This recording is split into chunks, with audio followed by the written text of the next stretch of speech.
How to fix Facebook notification not working problem. So we're gonna do is open Facebook, and then as we can see in bottom there was menu, and we can tap on it and we see setting and privacy. We're gonna tap on it, and then in the top right corner there was a search bar, and we can type notification, and in the notification we can see comments. Wherever you want your notification turned on, you can just turn them on.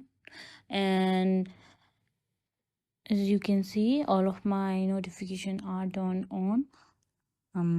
As you can see, there's written push only, so that means my notification are turned on. If this isn't working, you should check your Wi-Fi connection. And the other way is we're gonna go in settings and search for Facebook, and once we searched Facebook we can tap on it, and then we can see there is background app refresh and notification. We need both of them to turn on, so this might help in solving the problem.